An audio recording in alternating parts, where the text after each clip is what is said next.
Topic था कुछ agenda में जो जो पॉइंट्स लिखे हैं उसमें से पहले पॉइंट को हम एड्रेस कर लेते हैं सबसे पहले। It is regarding scale and how to set up. So इसमें काफी बड़ा टॉपिक है ये, और उसको डिटेल में एड्रेस कर लेते हैं। इसमें इसके बारे में कुछ इश्यूज आते हैं, कुछ डाउट्स आते हैं, वो भी अपन साथ में ही डिस्कस कर लेंगे। But mainly what is scale, वो एक बड़ा इशू है जो शायद बहुत कम लोगों ने शायद एड्रेस करने का कोशिश किया होगा। So actually I try to address my contribution mainly it's about scaling, क्योंकि that is the specialisation. Scaling is needed. Maybe आप ये सोचे कि ज्योमेट्री पॉइंट ऑफ व्यू कि हमारे वैदिक साइंस या हमारे सब पुरातन जो भी चीजें हैं उसमें ज्योमेट्री को इम्पोर्टेंस दिया गया है, और आजकल के इसमें स्टॉक्स में ज्योमेट्री को इम्पोर्टेंस नहीं दिया जाता। जैसे भी आपने जितना भी गूगल किया होगा या बहुत सारे चीजें देखी होगी, उसमें ध्यान में आएगा कि ज्योमेट्री को कहीं पे इम्पोर्टेंस नहीं दिया जाता। दैट इज बिकॉज कि जो भी एंगल्स है या जो ज्योमेट्रिकल फिगर्स है, ये unless and until the chart is properly scaled ये चीजें काम नहीं करती। So that is the main point, क्योंकि unless and until you scale basic geometry या एडवांस ज्योमेट्री, ये सब चीजें शायद यूजलेस होती है, right? So scaling is important. उसमें मुझे जो चीज मेनली इम्पोर्टेंट लगी वो ये रही कि दो टाइप के ग्राफ्स होते हैं नॉर्मली। हम जितने भी ग्राफ्स आपने आज तक देखे होंगे stock market point of view मैं बात कर रहा हूँ, वो सब डायनेमिक ग्राफ्स होते हैं, यानी कि as you zoom in and as you zoom out, the ratio of y and x axis gets adjusted automatically। वो unknowingly आपके unknowingly होता है वो, क्योंकि वही आदत हो गई है हमको चार्ट्स देखने की। तो सो वी फील कि इसी तरीके से चार्ट्स देखे जाते हैं। बट अगर हम जो चार्टिंग के अगर बेसिक्स में जाते हैं तो ध्यान में आएगा कि एक्चुअली इस तरीके का graph it is just good from the point of view कि आप जो व्यूअर है उसको सेटिस्फाई करने के लिए, सो दैट उसकी जो आई लेंस है उसमें वो ग्राफ फिक्स हो and it should look beautiful, and at a glance you should be able to view complete graph। ये शायद उसका मेन मोटो है जो हम ग्राफ्स देखते हैं। बट while doing and यानी कि वो लेवल पे ग्राफ लाते वक्त में शायद हमने बेसिक कुछ चीजों को कॉम्प्रोमाइज किया। सो मुझे लगता है कि ग्राफ के जो बेसिक कॉन्स्टिट्यूएंट्स है उसको कॉम्प्रोमाइज किए बिना अगर ग्राफ चाहिए, सो उस वो शायद मैंने उसमें एक शायद ट्राई किया कि ग्राफ किस तरीके से हो। So basically there is a linear graph जिसमें हम एक्स और वाई एक्सिस होती है, जिसमें हम दोनों एक्स और वाई के जो कोऑर्डिनेट्स होते हैं उसको एज इट इज लेते हैं, मींस 1:1 रेशो में लेते हैं। तो that is a linear chart. उसके बाद में हम अगर एक ग्लास में उसको देखना चाहते हैं तो देर इज अनदर मेथोडोलॉजी जिसमें हम लॉगरिथमिक ग्राफ तैयार करते हैं, ताकि ग्राफ का एक वक्त में हम पूरा ग्राफ देख पाए, जिसमें कि शायद ये रेशियोज को इम्पोर्टेंस नहीं दिया जाता है ना, सिर्फ एक्स एक्सिस को ज्यादा वेटेज दिया जाता। So it is from the viewers point of view कि हमें वो दिखना चाहिए। बट अगेन उसमें रेशियोज कॉम्प्रोमाइज होते हैं। तो जो हम ज्योमेट्री की बात कर रहे हैं या एक आधा एंगल ड्रॉ करने की बात कर रहे हैं, वो शायद फिट नहीं बैठते वो प्रॉब्लम्स के कारण। सो यही इश्यू था मेरा काफी साल, क्योंकि मैंने भी काफी सारे सॉफ्टवेयर पे काम किया। तब मुझे ध्यान में आया कि ग्राफ की जो बेसिक क्वालिटीज है वो कॉम्प्रोमाइज किए बिना अगर हम ग्राफ निकाल पाएंगे तो शायद हम बेटर आंसर्स ढूंढ सकते हैं। तो मेरे ख्याल से WD ज्ञान अराउंड 1910 1930 उस वक्त कंप्यूटर्स भी नहीं थे, but he used to draw those things by hand, and उस वक्त उनके रिजल्ट्स काफी अच्छे रहते थे। So somehow due to that वो चीज शायद मुझे स्ट्राइक हुई कि हम ग्राफ को हम मैन्युअली ड्रॉ करें, यानी कि बाय हैंड ड्रॉ करें. So I started with drawing graphs on actual graph papers. सो उस वक्त शायद कुछ कुछ चीज़ें क्लिक होती गई, और and finally I come up to the solution कि ग्राफ शायद इस तरीके से होना चाहिए, ताकि बहुत सारी चीज़ों के आंसर्स जो शायद सिंपल है, but because we are dependent on the graphs we actually have access to, तो वो कॉम्प्रोमाइजेस किए बिना हमें शायद ग्राफ का एडवांटेज ले सके.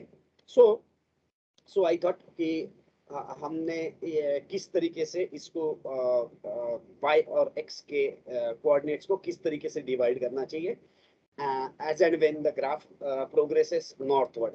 किस तरीके से ग्राफ जब ऊपर ऊपर जाता है, तो मैन्युअली अगर हम लीनियर ग्राफ निकालते हैं तो वो विजिबिलिटी नहीं आती है, क्योंकि आपको जो बार्स है, जो कैंडल्स है, एकदम क्लोज दिखेगी. सो वो सब चीज़ों को माइंड में रख के शायद मैंने I came to that solution कि हमने एक्स एक्सिस को डिवाइड करना चाहिए, क्योंकि वाई नेचुरल है और एक्स जो है वो शायद ह्यूमन मेड है, क्योंकि Y is time.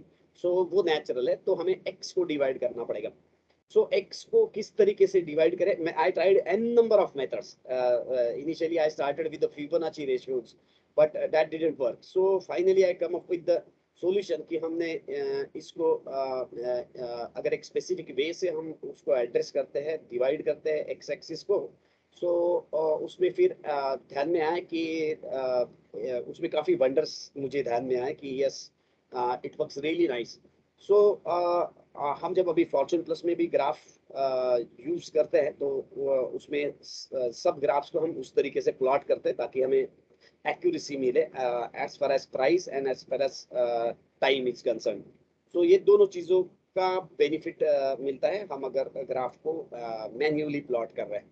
So of course it gets automatically plot होता है फॉर्चून प्लस में, बट द रेशियोज किस तरीके से वो डिवाइड होता है, ये हम डिसाइड कर सकते हैं. There is some pre decided set of rules. वो रूल्स के हिसाब से हम एक्स एक्सिस को डिवाइड करते हैं. And second option, it can do in auto mode. Auto pilot वाला जैसे होता है ना, वैसे ऑटो मोड में भी हम उसमें कर सकते हैं कि ताकि software should decide what should be the scale, like that.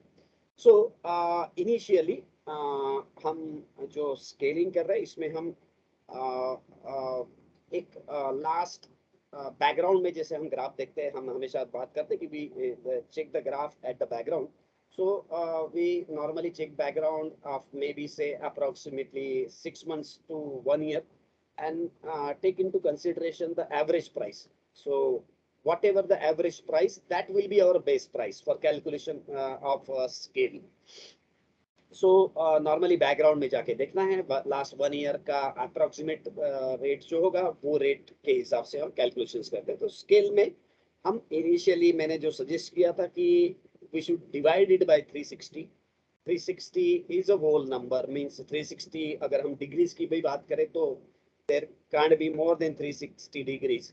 So the base I thought should be the number of 360.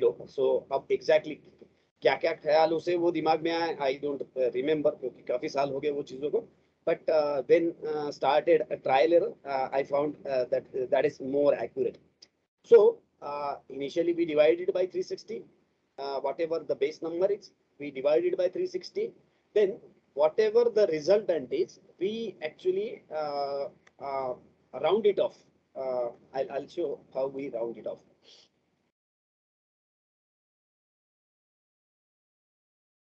So whatever the number is, base number, x is your base number, we divide it by 360.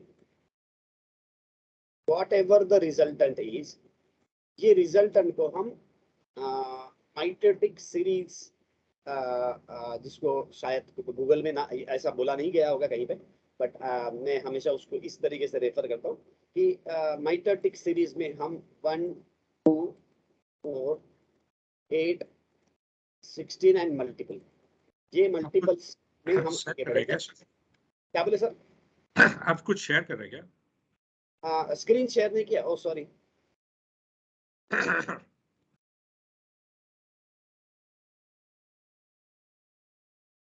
शायद अभी दिख रहा है? हाँ अभी दिख रहा या so the basic number x के पास हम कैसे आए? हमने लास्ट 6 months to 1 year का एवरेज प्राइस देखा या इम्पोर्टेंट लोएस्ट पॉइंट और हाईएस्ट पॉइंट पकड़ा और divided by 2, that will be your base price. ये बेस प्राइस को हम 360 से डिवाइड कर रहे हैं, द रिजल्टेंट इज y। ये y को हम ये सीरीज के पास में राउंड ऑफ करेंगे, यानी कि मैं ये सीरीज को और नीचे लेके चलता हूँ। इसको हम पीछे में जब लेके जाते हैं 1 के तो आएगा 0.5 के नीचे आएगा 0.25, यहाँ पे 0.125, आप इसके नीचे भी जा सकते हैं। सो 0.0625 इसके नीचे आएगा 0.0625, राइट, और इसके नीचे आएगा फिर 0.0325, राइट। सो ये रहे बैकवर्ड में और ये रहे आगे में। सो ये हमारी सीरीज हुई जिसके साथ में हमें राउंडिंग ऑफ करना है। सो हमारा y जो भी रिजल्टेंट रहेगा वो जो भी नंबर के पास में होगा वो नंबर का हमारा स्केल रहेगा। सो सपोज अगर y इज सपोज 4.85, सो यहाँ पे हमारा स्केल रहेगा 4। सो अगर ये 4 और 8 के बीच में 6 है, 6 के ऊपर होगा तो you can take 8 as your number.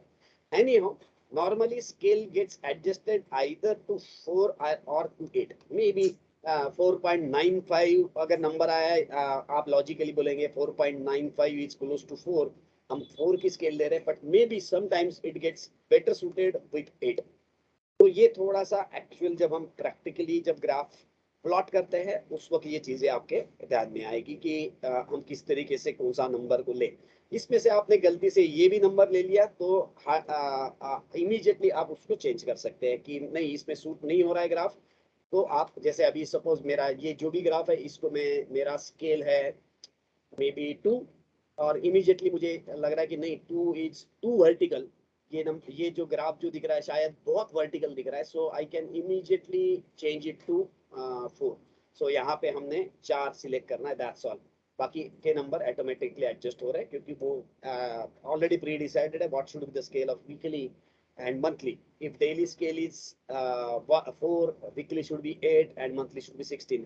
सो ये बाय एक्सपीरियंस फाइनल हुआ कि ये इसी तरीके से रेशियोज होने चाहिए थे। और इसमें अगर हम कुछ चेंज करते तो गड़बड़ थी। सो यहाँ पे आपको चेंज करने का ऑप्शन सिर्फ यही है कि आपको यहाँ पे अगर मेरी स्केल पहले से अगर 2 है और मुझे चेंज करनी है 4 तो मैं यहाँ से इमीडिएटली 4 में चेंज कर सकता हूँ। यहाँ रिफ्रेश का मैं बटन अगर दबाता हूँ तो विद इन 1 मिनट ये ग्राफ आपका अलग स्केल से प्लॉट हो जाएगा, right. So you have to adjust the scale of daily only, weekly and monthly automatically adjust होगा। so अगर हमने ये डेली की स्केल चेंज करते हैं तो ऑटोमेटिकली वीकली और मंथली का भी स्केल चेंज हो जाएगा, राइट। सो मेनली स्केलिंग में यही मेजर पॉइंट्स है। और जब हम स्केल करते हैं तो हम नॉर्मली लास्ट 1 ईयर का डेटा देख के स्केल करते हैं कि अभी के लिए, क्योंकि सब जो भी हमें कैलकुलेशंस करना है वो हम आगे से आगे करना चाहते हैं फ्यूचर में यहाँ से। सो वी नॉर्मली चेक इतना ग्राफ देख लिया और आपने अप्रोक्सीमेटली रेट ये पकड़ लिया एंड अकॉर्डिंगली स्केल किया। So otherwise if you want to plot any fresh chart तो आप यहाँ पे डायरेक्टली मैन्युअली भी डाल सकते हो स्केल, या एल्स आपको लग रहा है कि नहीं मेरा एक कोई XYZ चार्ट है उसका रेट है करंट प्राइस इज 4500, आपको यहाँ पे स्केल लिख के आ रही, अकॉर्डिंगली आप डायरेक्टली ये स्केल यहाँ पे आ जाती है 16, उस स्केल से आप आपका ग्राफ प्लॉट कर सकते हो फ्रेशली। सो जो ऑलरेडी एग्जिस्टिंग ग्राफ्स है वो या तो आपको नए जो ऐड करना है वो आपको ऐड करना है यहाँ से, जो भी नए ग्राफ है सपोज वो A to Z में है और मुझे सपोज एक आधा कोई भी XYZ ग्राफ सपोज ये प्लॉट करना है तो यहाँ पे मैं स्केल फिक्स करूंगा उसकी what ever the rate is, मैंने जो भी स्केल है सपोज 2 की स्केल है वो प्लॉट किया, यहाँ ब्लू कलर में मेरा जी जो भी ग्राफ प्लॉट करना है वो आ गया, मैं यहाँ प्लॉट का बटन दबाता हूँ तो ग्राफ प्लॉट होगा। ध्यान रखेंगे कि इस वक्त बैकग्राउंड में फ्रेश ग्राफ पेपर होना चाहिए जो भी आप नया ग्राफ प्लॉट करते हैं, राइट। सो ये रहा कुछ मेन हाईलाइट पॉइंट्स जिसमें कि हम स्केल की बात करते हैं। सो अब स्केल में आप लोगों को जो इश्यू हो गए आप पूछ सकते हैं। यस सर ये बजाज फाइनेंस में मैं देख रहा था, हाँ, तो उसमें कैंडल्स एकदम बहुत लंबी लंबी और आती है, तो मेरा स्केलिंग सही था कि नहीं वो पता नहीं। Yes, Bajaj Bajaj finance. Bajaj finance.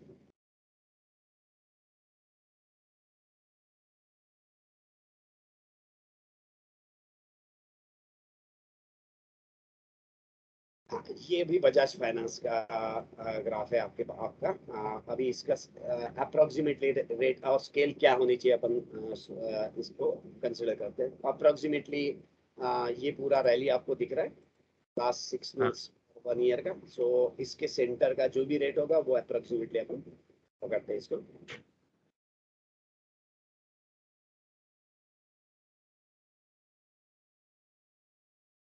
ये रहा 6342, राइट, 6342। तो हम 6350 पे क्या स्केल होनी चाहिए वो देखिए, 635, 16 की, राइट। और इसकी जो स्केल है वो आपको पता चलेगी कि इसकी स्केल क्या है, तो आपको ये रिफ्रेश वाला जो ऑप्शन है उसमें आप देख सकते हैं कि आपका जो स्केल है करंट वो है 8 का, और 8 का स्केल है। और एज पर कैलकुलेशन हमारा 16 का स्केल आ रहा है। तो हम यहाँ जाके इसको 16 में चेंज कर सकते हैं। डायरेक्टली यहाँ जाएंगे, यहाँ पे 16 करेंगे और अकॉर्डिंगली हम रिप्लॉट कर लेंगे इसको। सो इसकी स्केल चेंज हो जाएगी। So you are right.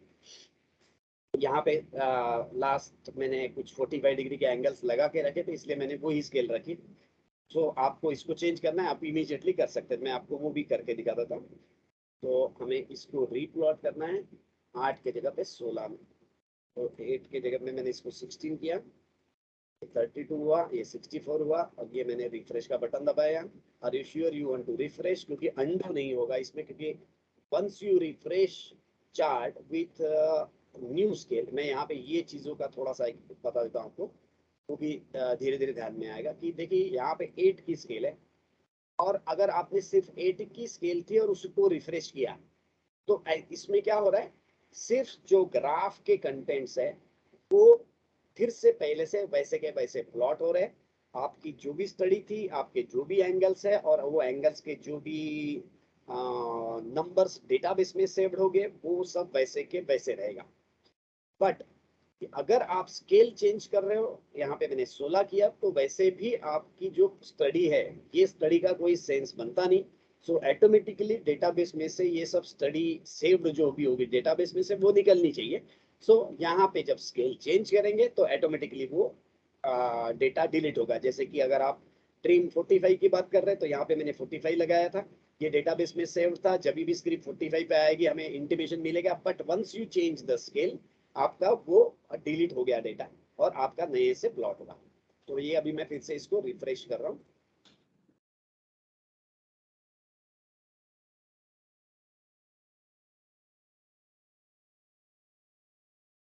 ये चारों ग्राफ पहले से पूरा डेटाबेस में से प्लॉट करेगा वो।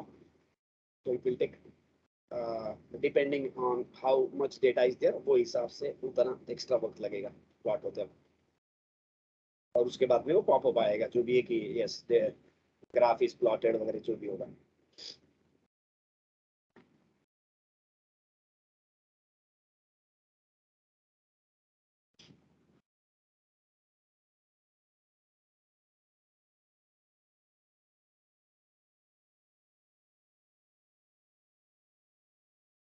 और भी कोई point as far as scaling की जो बात चल रही है, इसमें कोई किसी को याद आता है तो वो भी हम डिस्कस करें। ये सर हाँ, कैंडल की विड्थ और हाइट का क्या कोई मतलब बनता है क्या, या नहीं बनता इसमें? क्या बोले सर, फिर से एक बार रिपीट प्लीज। एक कैंडल जो बनती है, हाँ, उसका विड्थ और हाइट का कुछ मतलब बनता है क्या? कैंडल्स यहाँ पे जो भी प्लॉट हो रही है, ये एक्चुअली अपनी कैंडल्स की जगह पे बार प्लॉट हो रहे हैं। सो ये बार के जो भी विड्थ होती है वो एग्जैक्टली 1 यूनिट होती है। यानी कि मैं एक आधा कैंडल को जूम करके आपको बताता हूँ। ये कैंडल जो भी आपको दिख रही है, यहाँ से आप लेफ्ट पॉइंट से अगर लेते हैं और राइट में यहाँ पे मार्क करके दिखाता हूँ, ज्यादा बेटर तरीके से समझ में आएगा वो। सपोज इस तरीके से आपको कैंडल दिख रही है, तो ये जो पार्ट है ये 0.5 यूनिट होता है। और ये जो पार्ट है ये भी 0.5 यूनिट होता है। सो इसके बाद में की जो भी कैंडल होगी वो एग्जैक्टली 1 डिस्टेंस होगा। ये जो डिस्टेंस है ये एग्जैक्टली 1 यूनिट है। सो ऐसा नहीं, सो आपको जो y पे भी जो हमारे प्लॉट हो रहे हैं वो एग्जैक्टली प्रिसाइजली 1 के हिसाब से ही प्लॉट होते हैं। So there is no space at all. So जो कैलकुलेशन पॉइंट ऑफ व्यू जो अपनी बातें होती कि भाई अगर हम प्राइस टू टाइम में अगर जाना चाहे तो वो that has to be very precise. अगर यहाँ पे गैप रही सिर्फ आपको दिखने के लिए बार्स दिख रहे तो इट मेक्स नो सेंस, फिर तो कहानी खत्म होगी। So it has to be very precise. So as far as width of any candle is concerned, आपको कहीं पे भी आप चेक करना चाहेंगे तो आपको एल स्पेस करके आप अगर ये पॉइंट को क्लिक करें और ये पॉइंट को क्लिक करें तो आपको दिखेगा एग्जैक्टली 0.5 जो ब्लू कलर में आपको दिख रहा है, that is exactly 0.5। So candle to candle अगर हम बात करें तो दैट विल बी एग्जैक्टली 1। ये पॉइंट से अगर मैं ये कैंडल पे जा रहा हूं तो that will be exactly precisely 1, क्योंकि यहाँ प्रॉब्लम होगा तो सब फिर तो पूरा गड़बड़ हो जाएगा। तो as far as width of a candle is concerned this is precisely 1 unit, right. As far as height of a candle और जो भी टोटल रेंज आप बोल सकते हैं बार की, सो ये लो और ये हाई ये तो प्राइस पे डिपेंड है कि प्राइस वेरिएशन कितना आया ये पर्टिकुलर डे पे उसके हिसाब से। और दूसरा अपने सॉफ्टवेयर में इसको स्केल से डिवाइड होगा। तो ये डिस्टेंस अगर जैसे कि यहाँ पे अगर आप कोई भी कैंडल को कैलकुलेट करें 6025 माइनस अगर आप ये लो पॉइंट लेंगे 5868, मैं करके दिखा दूं 6025 था शायद, और वो प्रिसाइज लेना पड़ेगा नहीं तो फिर गड़बड़ होगी।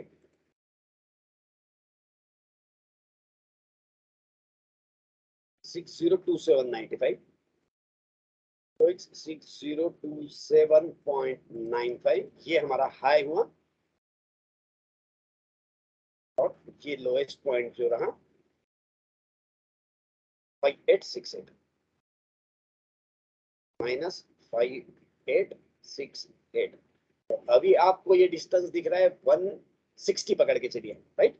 सो हमारे लिए ये डिस्टेंस 160 यूनिट्स होना चाहिए, राइट। सो 160 यूनिट के जगह पे अभी यहाँ पे ये फर्क दिखाएगा क्योंकि हमारी स्केल अभी हमने शायद 16 की है।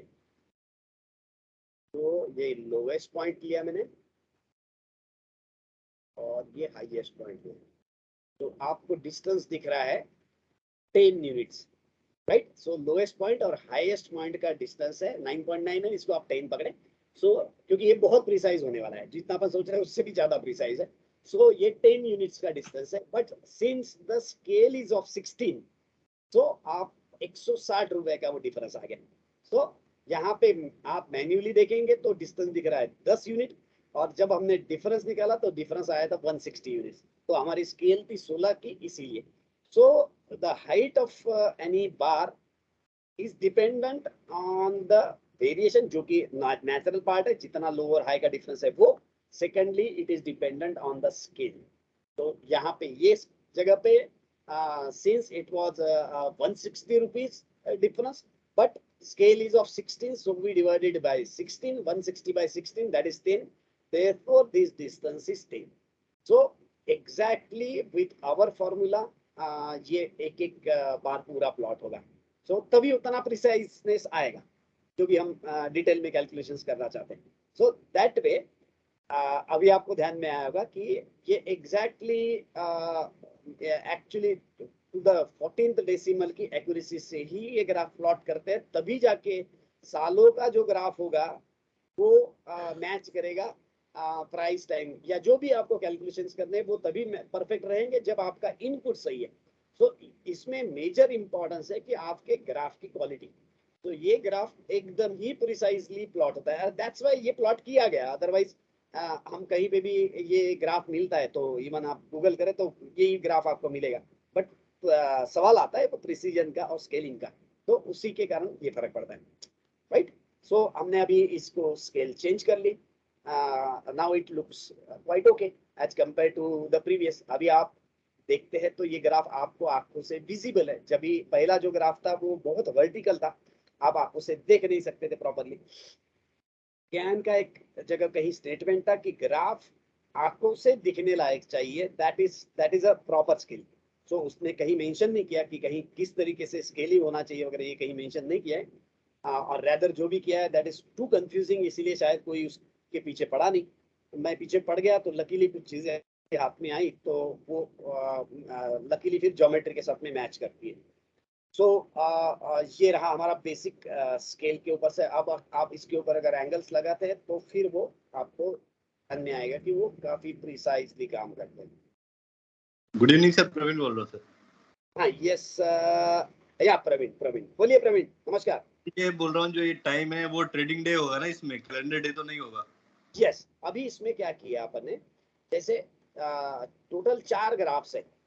ये जो ग्राफ है ये कैलेंडर ट्रेडिंग डे ग्राफ है। और कौन सा ग्राफ कौन सा है, ये हमने ग्राफ का जो एक्स वाई पॉइंट है, 0 0 कोऑर्डिनेट है, वहां पे मेंशन किया। तो यहाँ पे देखिए, आप अगर जूम इन करते हैं 0 0 के पास, तो ध्यान में आएगा कि it's a trading day chart. इसी तरीके से आप जब आगे बढ़ोगे तो नेक्स्ट जो चार्ट है वो आपको दिखेगा, that is a calendar day chart, यहाँ पे लिखा गया है। लेकिन कैलेंडर डे अगर रहेगा तो सर वो डिफरेंस हो जाएगा ना 2 बार के बीच में। 2 बार के बीच में डिफरेंस रहेगा क्योंकि गैप रहेगी, है ना? हाँ गैप, गैप लेकिन रहेगी। लेकिन मार्केट में वो गैप नहीं रहेगा। हाँ नहीं, यहाँ पे मार्केट में जो हम बात कर रहे हैं वो प्राइस की गैप की बात करते हैं, बराबर है हमेशा, है ना? Yes, मैं कैलेंडर डे को जूम करके आपको दिखाता हूँ। अब देखिए यहाँ पे आपको हर सैटरडे संडे या 5 दिन के बाद में यहाँ पे गैप्स दिख रही है, या तो जो भी छुट्टी होगी उसमें ये गैप दिख रही है, ठीक है? तो yes, यहाँ पे, यहाँ जो भी डिस्टेंस हम वाई पे निकाल रहे हैं, यानी कि टाइम पे हम जो भी डिस्टेंस निकाल रहे हैं वो नेचुरल साइकिल में कर रहे हैं कि भाई यहाँ जो दिन था, सपोज ये टॉप मोस्ट पॉइंट है, तो यहाँ से अर्थ कितनी घूमी है, हम 360 की बात कर रहे हैं ईयरली। तो हमारे लिए यहाँ पे जो भी है, भले ही सैटरडे संडे क्यों नहीं था, बट अर्थ तो इतनी घूम गई थी, अर्थ को छुट्टी नहीं थी घूमने के लिए, सोलर सिस्टम को छुट्टी नहीं थी। तो yes, sir. This exactly natural. So इसीलिए फिर यहाँ पे आपको वो गैप्स दिखेगी। तो नेचुरल डेज के कैलकुलेशंस अगर करने हैं तो उस वक्त ये ग्राफ बड़ा काम में आता है, क्योंकि ये इसमें एक खास खास बात भी है, वो मैं जस्ट अभी याद आई, कभी कभी याद नहीं आती तो मैं आपको अभी बताता हूँ। ये देखिए, ये टॉप मोस्ट पॉइंट है और ये लोएस्ट पॉइंट है 49, ठीक है? सो अगर आप इधर देखेंगे, मैं यही चीज ग्राफ में यहाँ लगाता हूँ, थोड़ा स्लोली जूम आउट करना है मेरे इसमें। अब ये टॉपिक नहीं था, बट जस्ट कैलेंडर और ट्रेडिंग की बात हुई करके मैं इसको कंपेयर करके आपको बताता हूँ।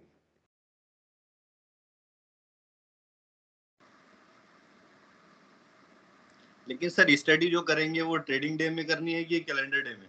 देखो, कुछ वेज है कि जिसमें कहीं ये बोला जाता है कि कैलेंडर डे ये ज्यादा नेचुरल चार्ट है। ये तो एक 89 बिलियन स्पीसीज में से एक बंदा है जो बोल रहा है कि भैया आज छुट्टी है, कल छुट्टी है, व्हाटएवर, भैया इसकी छुट्टी है, उसकी छुट्टी है। बट नेचुरल चार्ट ज्यादा ज्यादा इंपॉर्टेंट है क्योंकि वो किसी के लिए रुक नहीं रहा। सो उसके अलग एडवांटेजेस है, इसके अलग एडवांटेजेस है। जैसे कुछ टूल्स है, जैसे कि फॉर एग्जांपल यहाँ पे आपको जेंकिंस का टूल दिखेगा, तो ये टूल्स कैलेंडर डे पे काम करेंगे, वो आपको यहाँ पे ट्रेडिंग डे में काम करने में सेंस बनता नहीं। जैसे हम ABSS लगा रहे हैं तो हम नॉर्मली हम लगाते हैं वो कैलेंडर ट्रेडिंग डे में लगाते हैं कि भैया इसी पे हम नॉर्मली सब जगह, क्योंकि देखिए आप जब सब जगह पे देखते हैं तो ट्रेडिंग डे चार्ट ही यूज होता है। सो 99% जगह पे ट्रेडिंग डे यूज होगा, बट कैलेंडर डे के उसके अपने एडवांटेजेस है, राइट? सो जस्ट ये एक पॉइंट पे फिनिश करता हूँ कि जैसे आपने कैलेंडर डे में ये एक टॉप देखा, ये एक लो देखा, दैट वाज 49 डेज। सो क्या होता है कि हम जब वही पॉइंट से अगर आगे गए तो हमारे लिए इंपॉर्टेंट टॉप बनता है। देखिए, सी द ब्यूटी, ये पॉइंट आप ध्यान में रखें, क्योंकि चीज कैसी है, ट्रेडिंग करते वक्त आप कितने शार्प हो, कितने अच्छे टूल्स पता है और कितने आपके कॉन्फ्लुएंसेस मैच हो रहे हैं उसके ऊपर है, राइट? तो यहाँ पे आपको सपोज यहाँ पे 33 डेज में आपको ये लो मिला है। आप कैलेंडर डे पे जो भी लो है आप आपको उस वक्त पता है कि क्या लो रहेगा, राइट। फिर से आपको वो पॉइंट पे लेके चलता हूँ ताकि वो क्लियर हो जाए। इसको बोलते हैं हम calendar day to trading day conversion. देखिए ये दिन, मैं यहाँ पे डेट लेके चल रहा हूँ, 8 मार्च 2022, राइट। अभी आप ध्यान में रखिएगा 8 मार्च 2022। 8 मार्च 2022 इस दिन आपको पता है कि आपने टॉप से 49 डेज नीचे बॉटम बना हुआ है, यानी कि बॉटम यहाँ नहीं, 2 दिन बाद में पता चलेगा। बट आपको ये तो पता है कि 8 मार्च या 9 मार्च को पकड़े कि भाई हमने बॉटम कब बनाया है, हमने बॉटम बनाया है 49 डेज के बाद, बस। 49 days। अब 49 डेज इतना तो फिक्स है कि आपको उस दिन पता है। अब आगे क्या होने वाला ये तो पता नहीं है आपको, बट 49 डेज में कैलेंडर डे ने इंपॉर्टेंट बॉटम बनाया, ये आपको पता है, वो भी बनाया 8 मार्च को, इतना पता है बस। दैट इज योर इनपुट, बराबर। तो अब 49 डेज की फिगर आपको यहाँ पे पता है, यानी कि आप यहीं थे 8 मार्च में, इसलिए ट्रेडिंग डे पे आपको लेके चल रहा हूँ।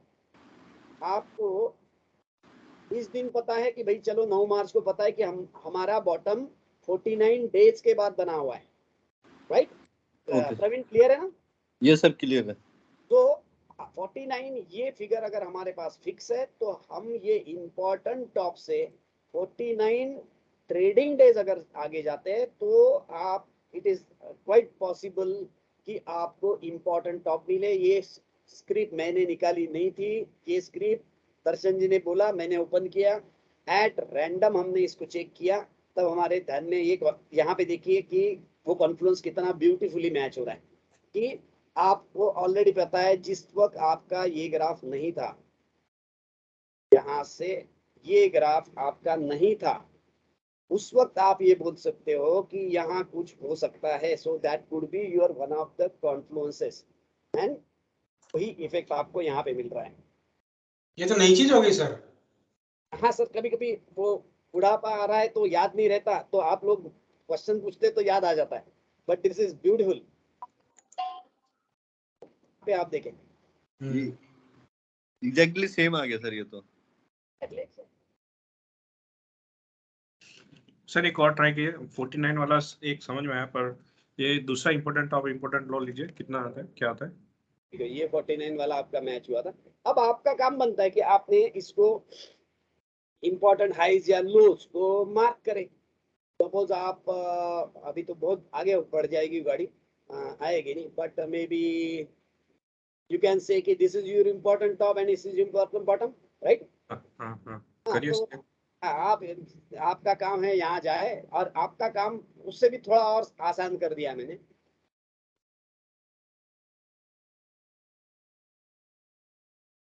कहाँ गए थे? हाँ, ये टॉप है, ये टॉप है और ये बॉटम है।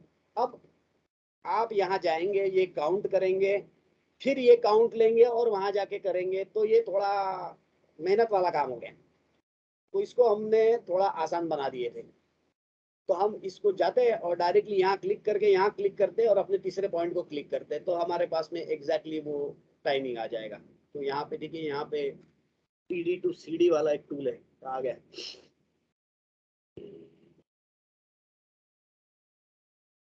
Calendar to trading day conversion, right. So यहाँ मैं गया, mark top points on CD.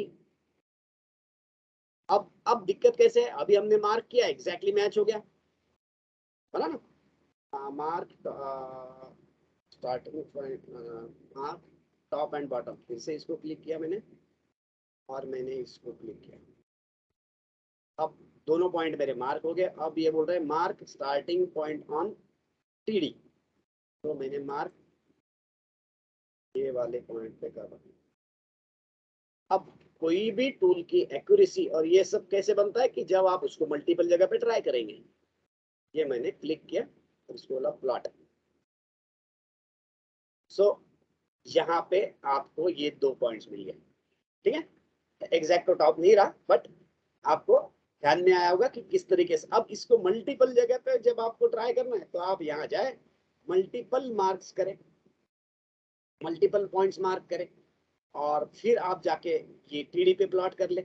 यहाँ पे जाए, कैलेंडर डे पे जाएंगे और हाई लो जो भी आपको लग रहा है इंपॉर्टेंट वो मार्क करें लाइन से 8-10 पॉइंट, और फिर आप बोले कि मेरा स्टार्टिंग पॉइंट जो भी था वहां से मार्क करना है, यहाँ पे जाए और प्लॉट का बटन दबा दे तो आपको इस तरीके से लाइन आ जाएगी। So you can also check the accuracy also कि भाई हमने जब चेक किया, क्योंकि कुछ स्क्रिप्ट में ये बड़ा यूनिक होता होगा, कुछ चीज में स्क्रिप्ट में शायद प्रॉपरली काम ना करे।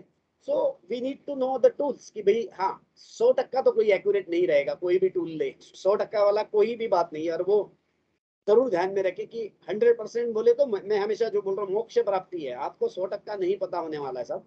हम उसी में खुश है, little bit less knowledge and we are striving कि हम और थोड़ा सा और उसमें एक्सेलेंस करें। दैट इज वे कि हम आगे बढ़ रहे हैं। सो ये एक मेथोडोलॉजी है कि जिससे हम calendar day to trading day conversion करते हैं। आप ये पॉइंट ले, ये पॉइंट ले, इस तरीके से आपको जो चाहिए आप यहाँ पे टॉप ले, यहाँ पे बॉटम ले।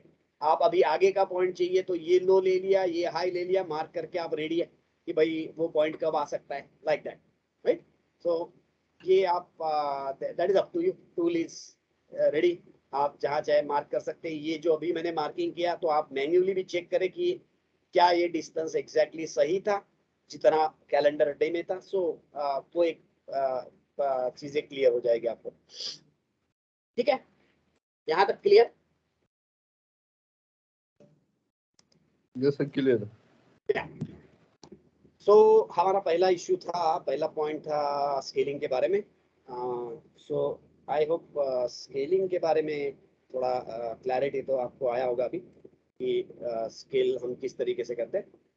तो सिंस ये जो पॉइंट्स है अभी हमने जिस बारे में बात की कल, calendar to trading day conversion का, ये इसको स्केल का फर्क नहीं पड़ता है क्योंकि हम ये सब टाइमिंग की बात कर रहे हैं। तो टाइम को तो हम डिवाइड कर ही नहीं रहे, तो देयर इज नो प्रॉब्लम।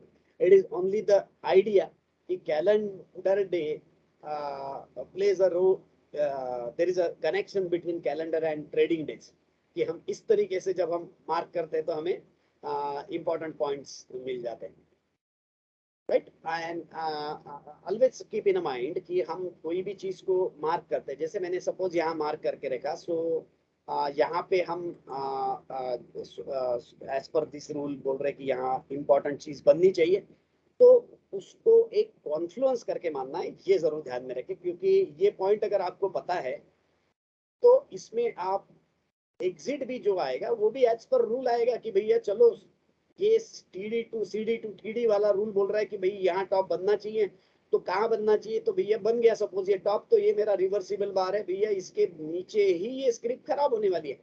तो that way even if there is something wrong with CD to TD conversion, ये आपको फाइनेंशियली तो ट्रबल ना दे एटलीस्ट, राइट। कि भाई चलो ये मैंने इसने अभी बताया मुझे कि चलो ये इसके नीचे गड़बड़ कर सकता है, तो ये क्योंकि सीडी टीडी का टाइमिंग है, तो आपको रिवर्सिबल बार लेना है, बाकी के कंफर्मेशन देख लेना है कि और कुछ चीजें वहां पे है तो वो चेक करना है, देन ओनली आपको बैठना है।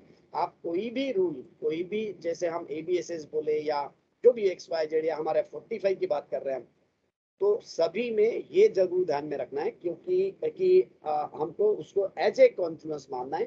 कोई भी एक चीज को बहुत ज्यादा इंपॉर्टेंस नहीं देना है, हमें एक्साइट भी नहीं होना है कि भाई देखो क्या वंडरफुल आइडिया है, देखो हमने मैच किया, कितना सुंदर idea, yes okay keep it in mind, no problem, but don't get excited.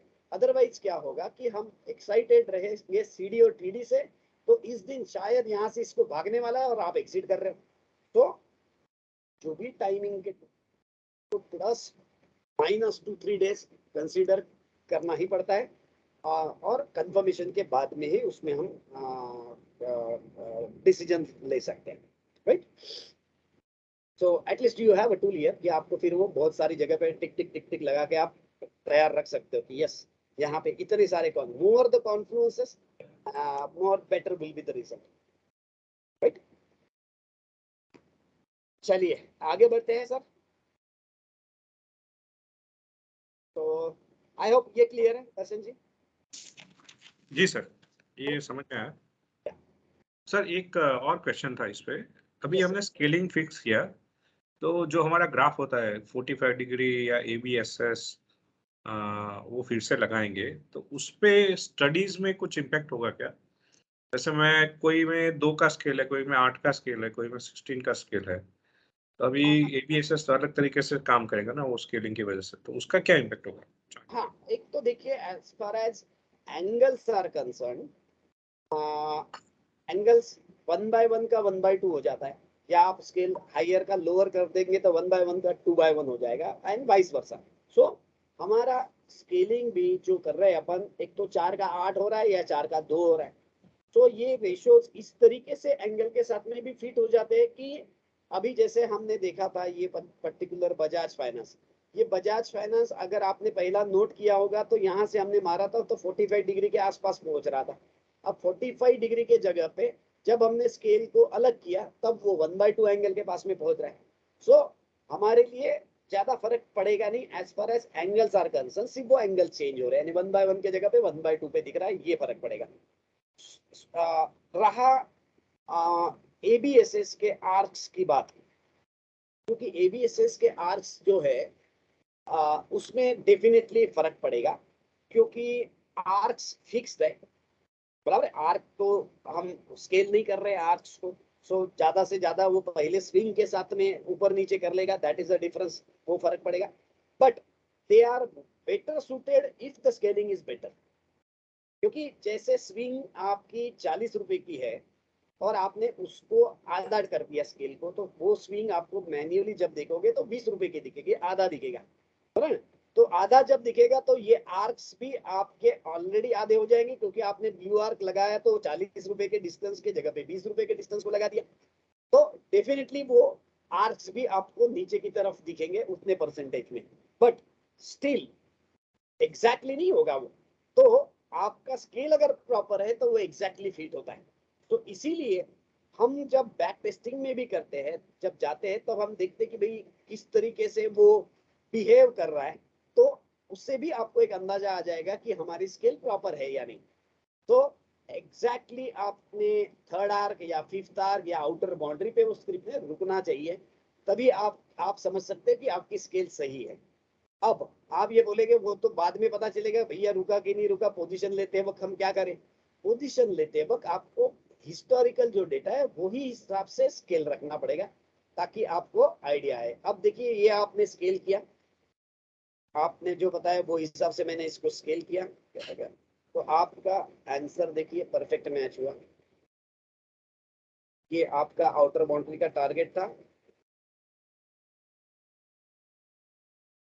Right, ये आपका टारगेट था जो कि आपने यहां से निकालना था, सो आपका यहाँ पे प्रिसाइज हुआ, राइट। सो इस तरीके से आपको बैकग्राउंड में जब टेस्टिंग करोगे तब आपको और क्लैरिटी आ जाएगी, yes it's matching, so now you can check for this swing also. इस तरीके से हम लगाते लगाते फिर ऊपर जा सकते हैं। तो डेफिनेटली स्केलिंग चेंज करने से कुछ चीजों में फर्क डेफिनेटली पड़ता है, इसीलिए शायद स्केलिंग भी इंपॉर्टेंट है, अदरवाइज स्केलिंग का कोई मतलब ही नहीं बनता था। सो जिस तरीके से हम आगे बढ़ते हैं उस वक्त हमने स्केलिंग को करना जरूरी है। तो हर स्क्रिप्ट ओवर द पीरियड में भी से आफ्टर में भी 6 months 1 year आपको स्केल शायद चेंज करनी पड़े, बट इनिशियल डेज में, क्योंकि मुझे जो एक्सपीरियंस है सब लोगों के साथ में भी, इनिशियल डेज में ये डेफिनेटली तकलीफ होती है यार स्केल सही है कि गलत है, ये हमेशा कंफ्यूजन रहेगा। बट आप प्रैक्टिस करिए, आप उसको एंगल्स अप्लाई करिए, आप उसमें ABSS अप्लाई करिए, तो आपको धीरे से ध्यान में आ जाएगा कि स्केल सही या नहीं है। जैसे अभी आप पुराने लोगों में से किसी को सपोज से सचिन सर को पूछेंगे, सचिन सर या संजीवनी है आज, संजीवनी को पूछे कि भाई ये स्केल सही है कि नहीं, तो वो इमीडिएटली बता सकते हैं कि स्केल सही है या नहीं। तो स्केल ये ऐसा एक नया टॉपिक शायद मैंने ही ऐड किया, तो उसमें थोड़ी दिक्कतें तो जरूर है, बट एज कंपेयर टू दिक्कतें प्रोज और कॉन्स में प्रोज उसके बहुत ज्यादा है और कॉन्स का थोड़े कम है, सो दैट इसीलिए फिर हम उसको यूज करते हैं, राइट। ठीक है, तो सर कंक्लूजन ये कर सकते हैं कि आपका स्केलिंग बेटर होगा तो ABSS बेटर लगेगा। एग्जैक्टली। एग्जैक्टली। और x वर्सेस y में कुछ डिफरेंस आएगा स्केल चेंज करने की वजह से? वो 16 का मल्टीप्लिकेशन मैं समझता हूँ कि वो आएगा, बट x वर्सेस y का कुछ चेंज आएगा? फिर से एक बार पूछिए क्वेश्चन, थोड़ा आवाज मुझे कम आया। सॉरी, x वर्सेस y का कुछ चेंज आएगा स्केल के चेंज करने से? स्केल चेंज करने में हम जब x टू y का जो रेशियो है उसमें x को डिवाइड कर रहे हैं बार बार, तो हम जैसे अभी हमने जो स्केल था पहले 8 का था, तो हम x को 8 से डिवाइड कर रहे थे, यानी x यानी कि हर प्राइस को ओपन हाई लो क्लोज जो भी पर डे में अपने कैंडल में आता है हर एक को हम 16 से पहले 8 से डिवाइड किए थे। जब हमने स्केल चेंज किया तब हमने उसी को 16 से डिवाइड करके प्लॉट किया, तो हमारा x में ही फर्क पड़ रहा है, y एज इट इज रहेगा, राइट। सो हम x टू y का जो रेशियो है उसी के बारे में चेंजेस कर रहे हैं। So scale changing means if y is 1 x is 8, तो हमारी 8 की स्केल हुई। अगर हमने अभी चेंज किया 16 का, तो हमने 1:8 के रेशियो के जगह पे उसको 1:16 कर दिया। यही आपका मेजर फर्क पड़ेगा, क्योंकि y is fix by nature, time is fixed by nature, so इसलिए हम y को कहीं पे चेंज नहीं कर सकते। उसमें सिर्फ एक ही चेंज कर सकते कि भाई हमारा सैटरडे संडे ऑफ है, छुट्टी है, तो हमने कैलेंडर डे प्लॉट कर दिया उसकी जगह पे, बस इतना ही चेंज आएगा। और यही चेंजेस वीकली और मंथली में भी यही चीजें दिखेंगी। अगर आप यानी कि it's better always to concentrate on one point, कि हम सिर्फ डेली के बारे में ही सोचे, तो वो क्लैरिटी आ गई कि आपको ध्यान में आया कि somewhat same things happen in weekly and monthly also. So y is fixed, x is divided by our scale ratios.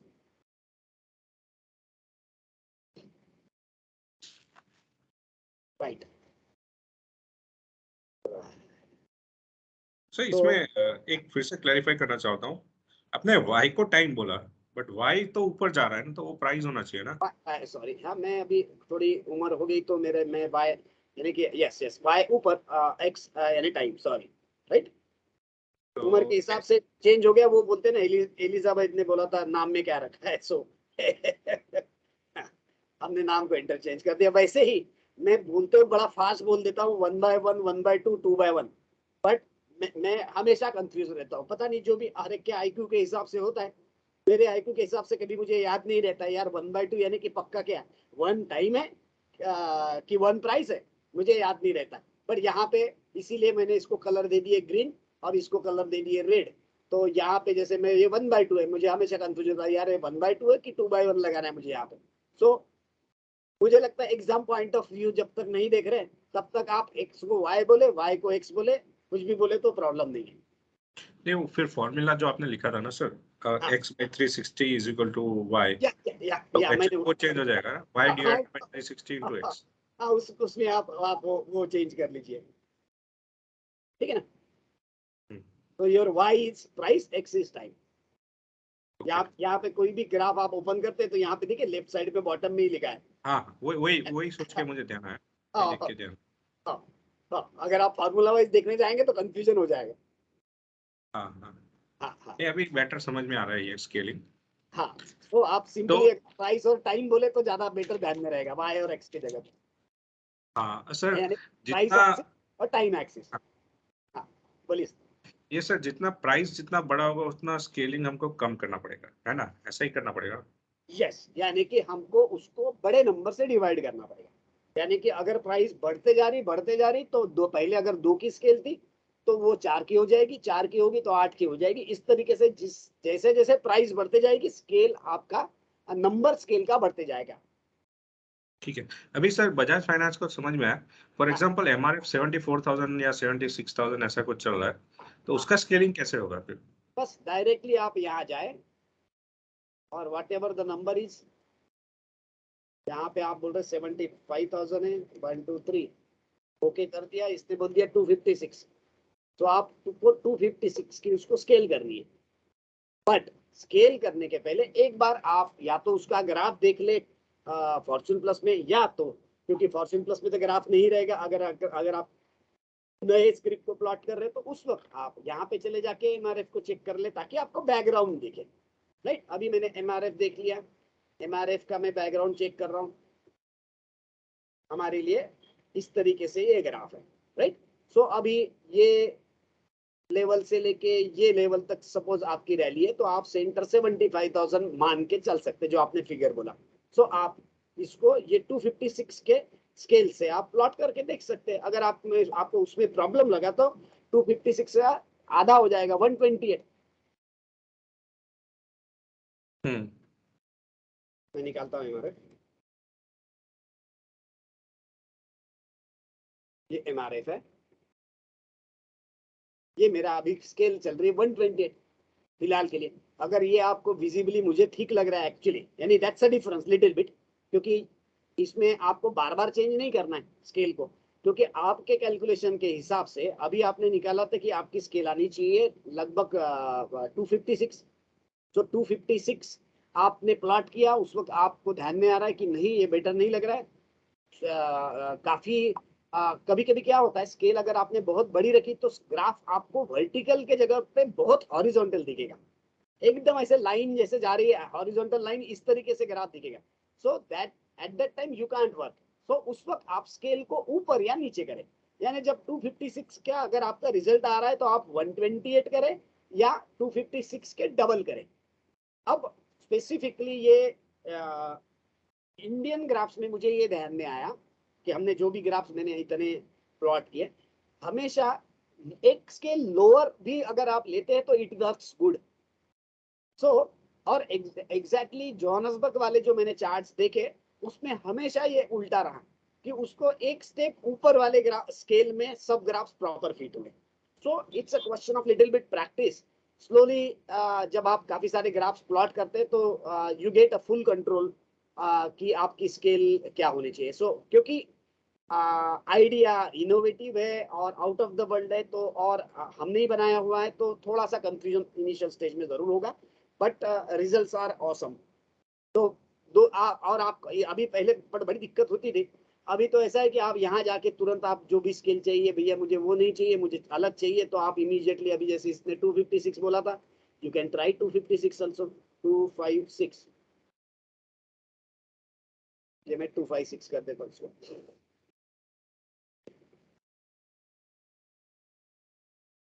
So actually I was also planning at that time to have one step higher scale and one step lower scale charts plotted readily, but see actually फिर वो size से इसका issue था, size बढ़ रहा था, और हम जब से काम कर रहे हैं उस वक्त कंप्यूटर्स की स्पीड भी बड़ी स्लो थी। अभी 10th जेन 11th जेन आ रहे तो स्लोली बेटर हो रहा है, काफी फास्ट काम हो रहा है, बट उस वक्त इस तरीके से मल्टीपल करना काफी टफ हो रहा था, क्योंकि हमने वो ट्राई किया था। इवन इंट्राडे के चार्ट्स इसमें प्लॉट होते थे, तो उस वक्त हमने लगभग 25 अलग अलग ग्राफ्स एक के साथ एक के ऊपर स्टैक करके और अलग अलग टाइम फ्रेम के, यानी 15 मिनट 25 मिनट 75 मिनट 125 मिनट, ये 4 टाइम फ्रेम के चार्ट्स और एक साथ 25 graph stacked on each other, इस तरीके से भी हमने प्लॉट करते थे। तो बट मुझे लगता है वो बहुत, यानी कि फ्यूचर में के लिए अच्छा है डेफिनेटली, बट उतना सब कुछ इसमें करना पड़ेगा अपग्रेडेशन, उतना फिलहाल मेरे बस की बात नहीं है वो सब चीजें। अब आप देखिए यही ग्राफ आपने मैंने 256 में किया, तो देखिए काफी आपको यानी कि एकदम सोया हुआ चार्ट दिख रहा है, राइट, बहुत साइडवेज। तो that way you get experience कि भाई नहीं, हमारे लिए इससे बेटर वही ग्राफ था। तो you can immediately change to 8।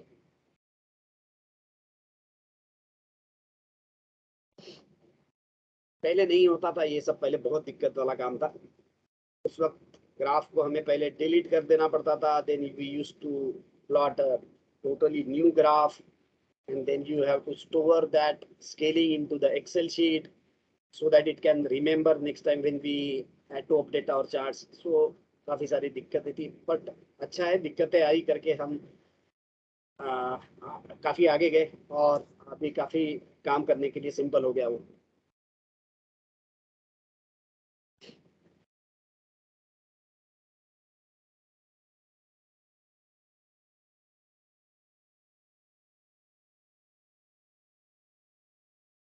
आपका सर i5 है क्या? मेरा i5 है सर।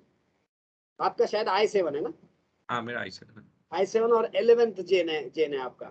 हाँ 11 चैनल है। अब मेरा I5 और 10th जेन है, हम्म।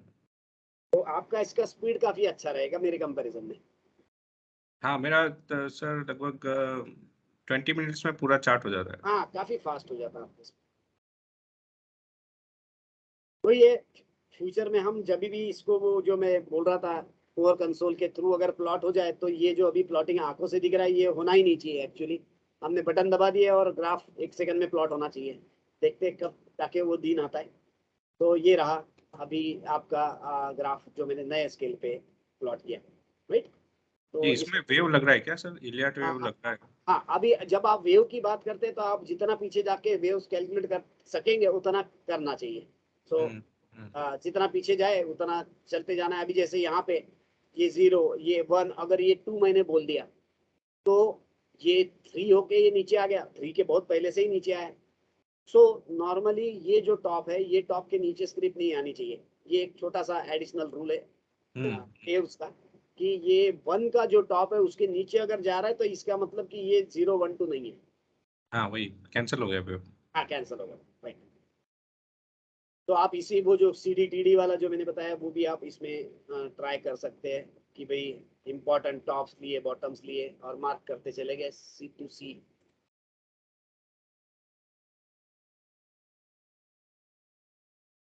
इस तरीके से आप मल्टीपल भी करके रख सकते हैं। ये मैंने पूरे कैलेंडर डे के मल्टीपल जगह पे मार्क करके रख दिया, राइट। अब मैंने इतने सारे लगाए, अब स्टार्ट कहाँ से किया, तो मैंने यहाँ से किया, तो अब ये पॉइंट में ध्यान में रखूं, शायद ये वाला था। तो यहाँ पे मैंने मार्क किया और मैंने उसको प्लॉट खोला कर दिया, मैंने कर हाँ नहीं है बराबर। सो अभी आगे के जो भी पॉइंट्स आए ये पॉइंट्स आपको मिले हैं। So now you have to check कि कितना ठीक रहा कितना ठीक नहीं रहा। इसको आप एक्सटेंड कर सकते हैं ऊपर इस तरीके से। एक सर फनी थॉट आ रहा था मुझे, I don't know it's valid, have you ever thought about that और नॉट?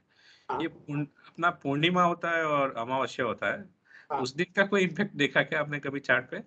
क्या होता है ये काफी बड़ा चीज है, यानी कि इसमें डेफिनेटली बहुत इंपॉर्टेंट पार्ट है जो भी है, क्योंकि ये मून के साइकिल्स के साथ में जो भी चेंजेस आते हैं वो रियल है, क्योंकि वो फेक नहीं है। क्योंकि हम भी 70% बॉडी में पानी है, अर्थ में भी 70% पानी है, and we see those effects on, आप समुद्र में देख सकते हैं। सो डेफिनेटली वो हमारे थॉट प्रोसेस में भी होना चाहिए, और अगर हमारे थॉट प्रोसेस में होना है तो हमारे मार्केट में भी होना है, क्योंकि market is just the reflection of thought process combined. So definitely that is valid point, but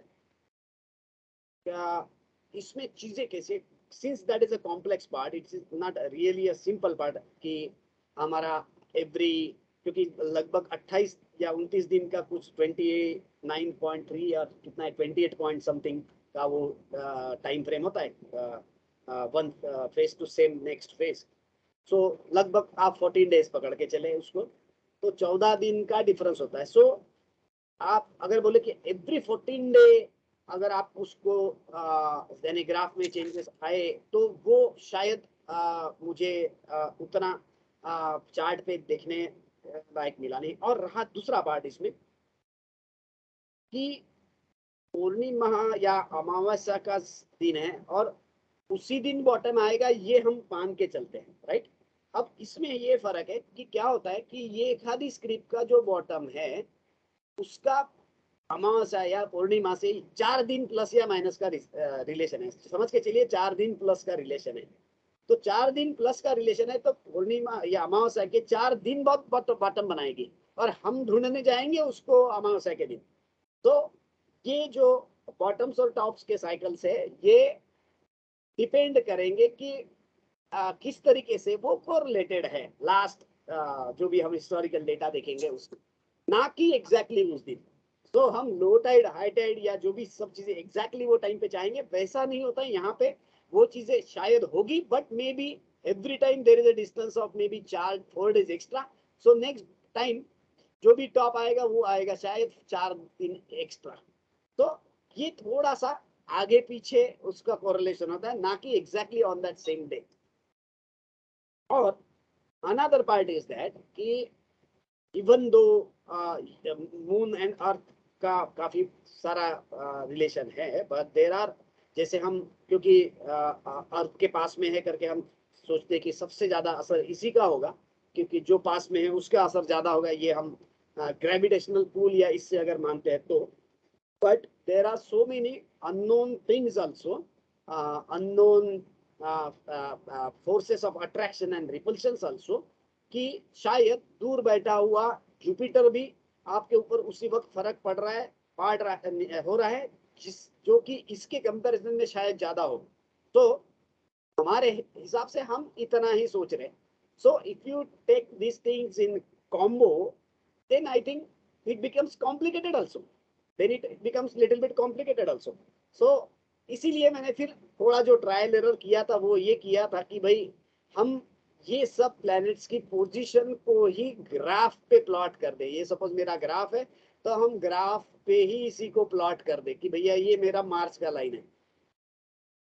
तो हमें विजुअलाइज करने में बड़ा मैं हमेशा वही रहा मुझे, क्योंकि मेरा बीपी बढ़ जाता है जब मैं ज्यादा सोचने लगता हूँ। सो मुझे लगता है भाई जो भी है सिंपल में बताओ, तो भैया सिंपल में आंखों से दिख रहा है कि भैया ये लाइन यहाँ जा रही है, इसका मतलब कि यहाँ पे मार्स का फर्क पड़ रहा है, तो मुझे आंखों से दिखना चाहिए। सो मैथमेटिकल कैलकुलेशंस थोड़े से कॉम्प्लिकेटेड लगे मुझे हमेशा। सो जो लेजी लोग होते हैं ना, थोड़ा इजी सॉल्यूशन चाहते हैं। सो इसीलिए मैंने इजी सॉल्यूशन के लिए ज्योमेट्री की तरफ गया कि भाई इजीली मिलना चाहिए। ट्रायंगल का भी जो अगर फर्क पड़ रहा है आपको, तो मैथमेटिक्स कि अगर आप ट्रायंगल के वर्टाइसेस की बात करें तो बहुत कॉम्प्लिकेटेड हो जाएगा कैलकुलेट करना, जो ग्राफ पे हम सिंपल ट्रायंगल निकालते हैं। बट ज्योमेट्रिकली वही चीज हमारे लिए भी बड़ी सिंपल हो जाती है कि ज्योमेट्रिकली हम निकाल रहे तो हमें जैसे सपोज यहाँ पे हाई लिया, ये एक लो ले लिया, तो भाई ये हमारा इक्विलैटरल ट्रायंगल हो गया, ये उसका क्यूब रूट हो गया, और इसने यहाँ टॉप मारना चाहिए भाई। चलो हमारे लिए ये, मेरे लिए बड़ा हमेशा पता नहीं, इसमें थोड़ा ज्यादा ट्रायल एरर कर लो वो चलेगा, पर आंखों से दिखना चाहिए, क्योंकि अदरवाइज हम रिसर्च में अंदर चले जाते। मैंने तो काफी साल उसी में डाले, तो मुझे पता है कि थोड़ा सा फास्ट जैसे मैं आपको बता भी रहा हूँ, तो यस आई कैन शो। ये देखिए ये लो लिया, ये हाई लिया, ये देखिए क्यूब रूट पे सपोर्ट लिया, ये देखिए इसका वर्टाइसेस पे इसने एग्जैक्टली यहाँ लिया। सो यही चीज प्लैनेट्स के बारे में भी मुझे लगा कि वैसे होना चाहिए। So we have that option, I don't use it frequently, but ये आप चाहे तो आप यहाँ पे प्लॉट कर सकते हैं वो प्लैनेटरी लाइंस को, एंड यू कैन चेक। थोड़ी सी टेडियस प्रोसेस है डेफिनेटली, बट यस जो पॉइंट को मैं हमेशा काफी I was too against the effect of planets on this. I was too against, but now I am not against. मैंने हार मान लिया कि भाई my knowledge is less, इसीलिए शायद मैं उतना डेप्थ में शायद नहीं जा पा रहा हूँ। काफी सारे बुक्स मैंने उसके लिए पढ़े, बट कहीं तो भी एक लगा कि yes you need to stop, and जो टॉर्च है वो किसी और के हाथ में भी देना चाहिए कि भाई now you carry on with that research. तो ये कुछ चीजें है डेफिनेटली इसमें, but yes planetary, yes of course it works, it has to work, but how it works उसमें मुझे काफी सारे इश्यूज रहे, मैंने काफी डेप्थ में गया, but then there are so many complications, not only this planetary lines, planets, but again जब हमारे नक्षत्र चेंज होते हैं तो तभी भी उसको भी आपको इसको काउंट करना पड़ेगा। ये सब थोड़ा it becomes too complicated for me, so I stopped at one moment कि नहीं चलो अभी यहाँ रुकते हैं भैया, फिलहाल जो बेसिक्स है इसमें क्लियर कर ले। एक फाइनल क्वेश्चन था इस पे, मून एंड सन साइंस पे, कि अगर मैं उसको डेट सिर्फ मार्क करना चाहता हूँ चार्ट में कि ऑन से 25th May which is in future right now, there will be Purnima, so वो डेट्स मार्क कर सकता हूँ क्या अपने आप? लाइक जैसे फॉर एग्जांपल मेरे पास 25 लाइक आपको अभी जैसे सपोज आप 25 मई की बात कर रहे हैं, आपको 25 मई यहाँ पे अगर मार्क करना है, ऐसे ही आप बात कर रहे हो, हाँ। सो कैलेंडर डे पे तो बड़ा सिंपल हो जाएगा, राइट। कैलेंडर डे पे आपको पता है कि भैया सपोज आज की 9 है और आज से कितना 15 दिन सपोज मुझे आगे करना है, तो मैंने यहाँ से 15 दिन आगे एंटर कर दिया, तो मुझे पता है कि भैया ये मेरे 15 दिन आगे का पॉइंट है, ये हम कैलेंडर बेटर। वो ऐसा ऑटोमेटिक कोई है क्या इसमें डाला हुआ कि इम्पोर्टेंट डेट्स वो मार्क कर दे अपने आप? हाँ, बट कौन सी इंपॉर्टेंट डेट्स ये हम अगर बताते हैं तो मार्क करना चाहिए उसने, मैंने अभी अपन ने इसमें ऐड नहीं किया, बट अगर आप बोलते कि सब आगे की पूर्णिमा वाले दिन मुझे प्लॉट करना चाहिए यहाँ पे, तो वो डेट्स आप अपने पास में कहीं तो भी मिलना चाहिए, और अकॉर्डिंगली हम पहला चीज तो है कि हम मैन्युअली करते हैं इसमें अभी के लिए, बट अदरवाइज हम ऑटोमेशन में उसको कर सकते हैं। बट वही है कि फिलहाल के लिए उसकी जब तक कैसा होता है कि before you make software for that you should be satisfied कि यस स्टैटिस्टिक होना चाहिए अपने पास। हाँ, हाँ, हम पहले उसको टेस्टिंग करें, सब कुछ ओके हो जाए, भाई रिजल्ट अच्छा आ रहा है, सो जो अभी बात भी नहीं कर रहे वो भी बोलना चालू हो जाएंगे कि सर पहले वो करके दो क्योंकि रिजल्ट बड़ा अच्छा आ रहा है। जैसे कि अभी मैंने आपको सीटीसी का एग्जांपल दिया, सीटीसी का मैंने मैन्युअली आपके सामने जब प्लॉट किया ये वाला टॉप वाला, सो सी जब हमने इसको मैन्युअली प्रैक्टिस की है, मैन्युअली 1000 बार किया, तब पता चला यार ये तो थोड़ा अजीब चीज दिख रही है, ये तो काम कर रही है काफी जगह पे। सो इसीलिए फिर हम सोचे कि चलो यार ये C2C तैयार कर ले सॉफ्टवेयर कि भैया हमको तैयार करके दे। इस तरीके से किया जा सकता है क्योंकि फ्यूचर की जो डेट्स है वो प्लॉट करने में जैसे हमने इसमें बैकएंड में नासा का इक्टिनरीज यूज किया है इसमें, तो अभी एक आधा छोटा ग्राफ होगा तो मैं बता सकता हूँ, but you can plot those lines. यहाँ पे एक टूल है, आगे IRCTC ले लीजिए सर, छोटा चार्ट होगा।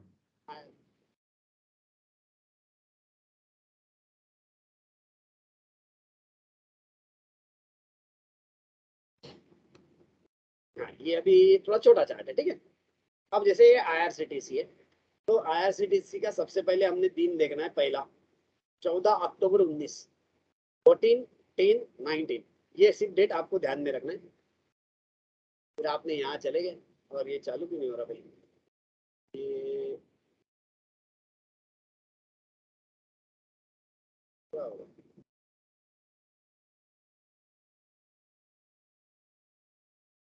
इसको रिस्टार्ट करके देखता हूँ।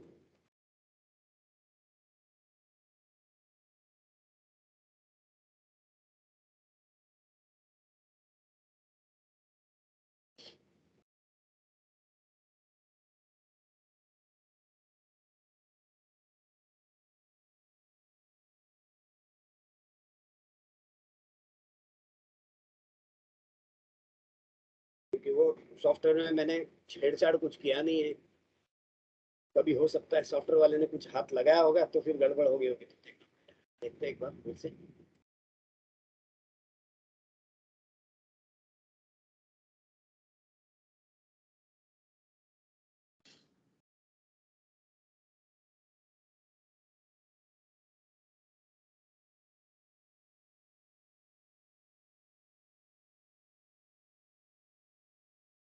Come on, planetar lines. Just a second.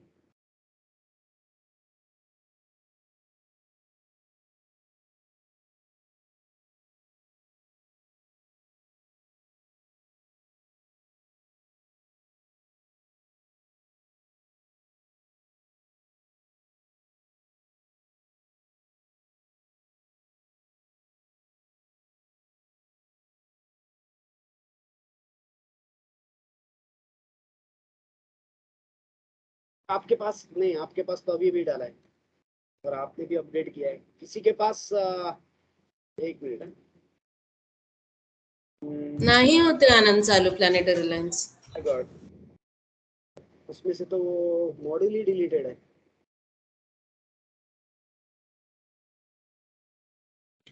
ठीक है सर, वो छोड़ देते हैं अभी, प्लैनेटरी लाइन का फिर कभी पकड़ेंगे। एक और चीज मैं दिखाना चाहता था सर आपको, just I wanted your opinion. Can I share my screen for a second? हाँ, जस्ट अ सेकंड।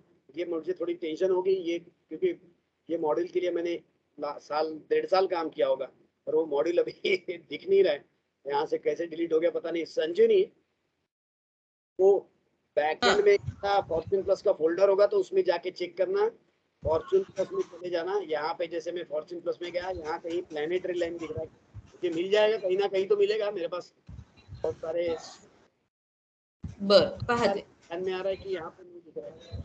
पण हे वरती प्लॅनेटरी लाईन्स पीडीएफ आहे ते. That is PDF. यहाँ पे ये जो डीवीबी प्रोग्राम दिख रहे हैं ना, ऐसा एक प्रोग्राम मिलना चाहिए जिसमें प्लैनेटरी दिखा होगा. अब कैसे थोड़ा सा ठीक से देखना पड़ेगा, गड़बड़ हो गई है तो थोड़ा देखना है तुम्हारे पास कहीं मिल गया तो. हो हो पाहते. वो मॉडल ही नहीं दिख रहा है, दैट इज प्रॉब्लमेटिक. ठीक है चलेगा. Just give me 1 second sir, एक बार मैं थोड़ा सा देख लूं. 1 सेकंड सिर्फ, 1 सेकंड. मुझे थोड़ा सा सेव करके मैं कहाँ रखता था ये सब, वन ड्राइव में तो कहीं ना कहीं मेरे पास हो गई.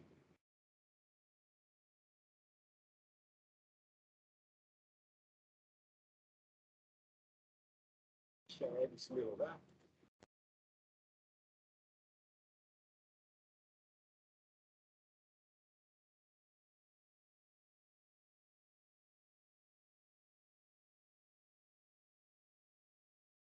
ये अभी टाइम वेस्ट नहीं करते, मैं चेक करता हूँ बाद में. ठीक है, आपको स्क्रीन शेयर करना था, मैं यहाँ से स्क्रीन मेरा स्टॉप कर दिया हूँ.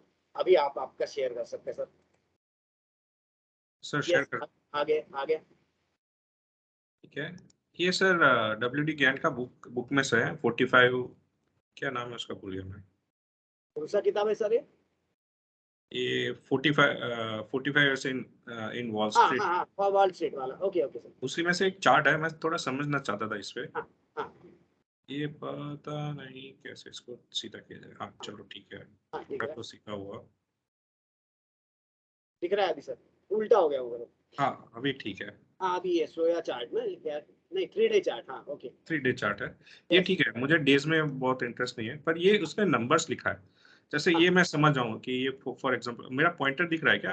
हाँ दिख रहा है. माउस का पॉइंटर दिख रहा है ना? हाँ और इसको, या फिर मैं थोड़ा थोड़ा आपकी और स्टाइल zoom कर में, लीजिए इसी को. मैं थोड़ा आपकी स्टाइल करता हूँ. हाँ, थोड़ा जूम भी कर लीजिएगा.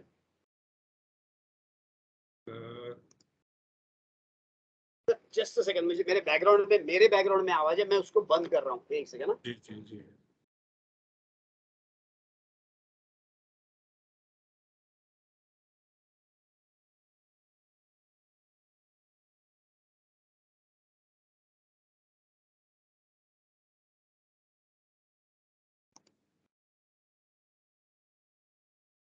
हाँ सर बताइए अभी. हाँ तो ये सर, ये ग्राफ जो उसने ड्रॉ किया है ना, जब for example this line and this line, this looks exactly what we are doing right now, right? Most probably it does not change, like scaling and everything looks perfectly what we are doing, right? So this I can understand.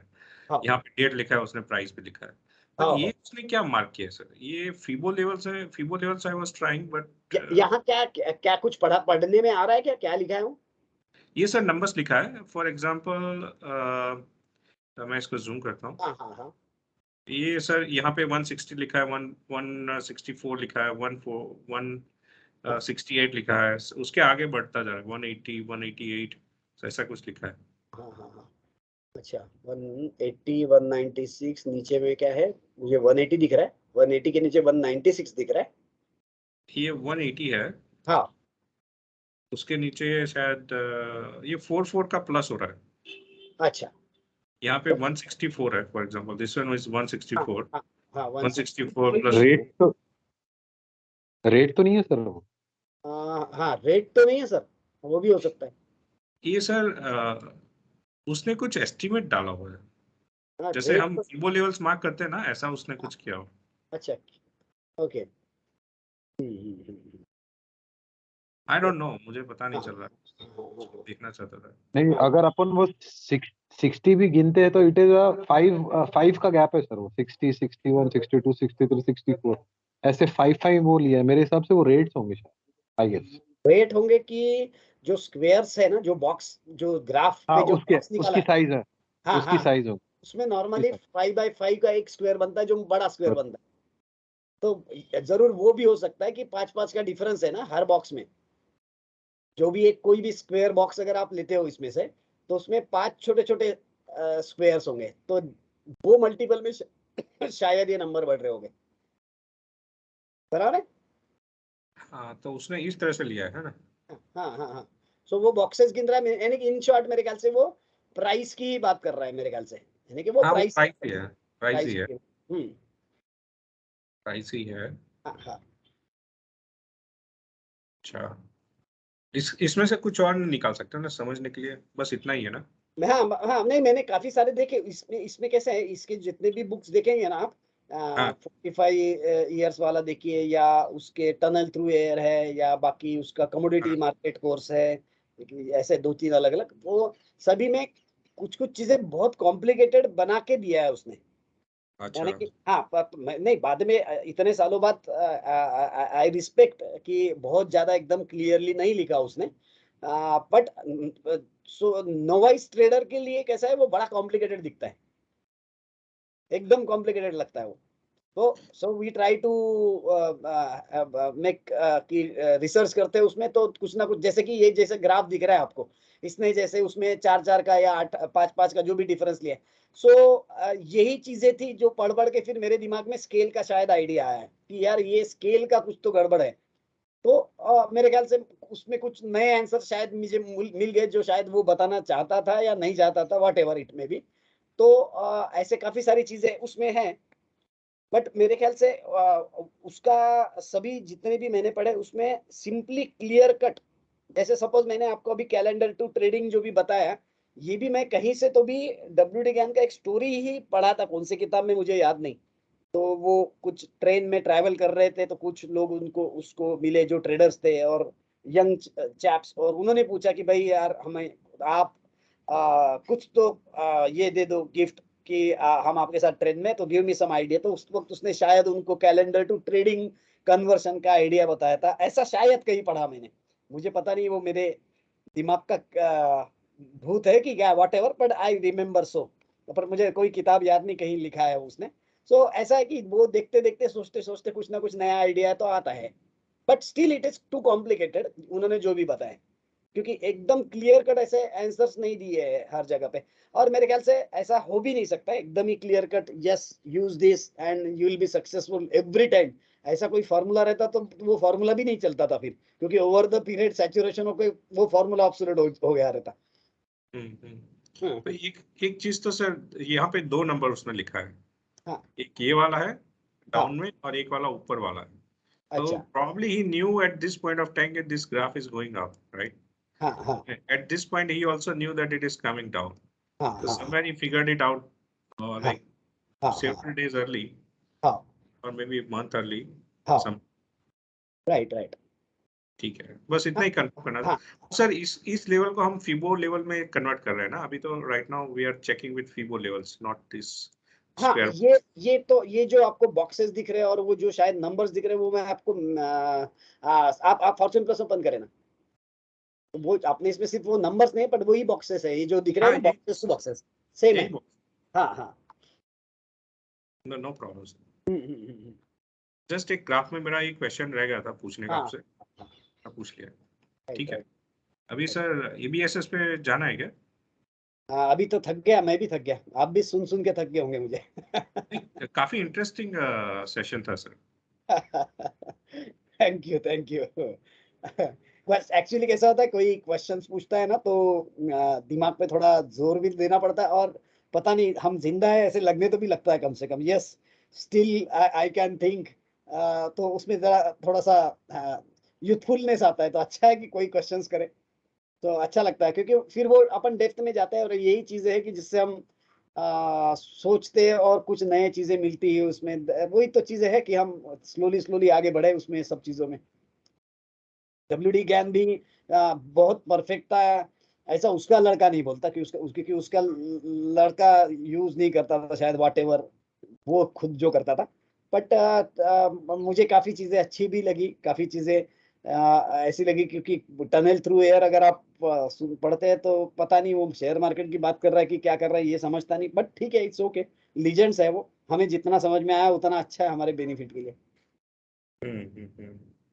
But sir कैसा इसमें कभी कभी मुझे इसमें एक ये लगा कि there has to be some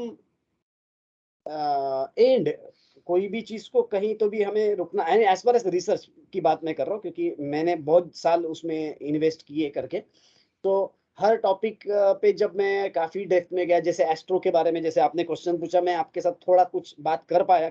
so now you know कि मैंने शायद उसमें कुछ पढ़ा होगा, तो बट उसमें मैंने साल भर के ऊपर इन्वेस्ट किया था ऑलमोस्ट। सो एक बंदा था जिसको, जो एस्ट्रोलॉजी के बारे में काम करता था, he used to come for almost 6 months और मुझे वो सब चीजें डिटेल में सिखाता था। वो सब कि हाउसेस कितने रहते और एक किसके किसके ऊपर असर पड़ते, फिर वो उसके सॉफ्टवेयर, वो एक जोरा करके एक सॉफ्टवेयर था, ऐसे काफी सारे किए थे हमने।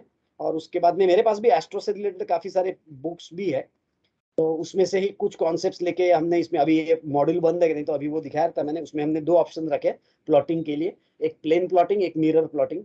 तो वो भी आइडिया मैंने कोई किताब से लिया था, बट ठीक है, उसके मुझे एकदम से विजिबल बहुत सारे रिजल्ट्स एकदम मिले नहीं।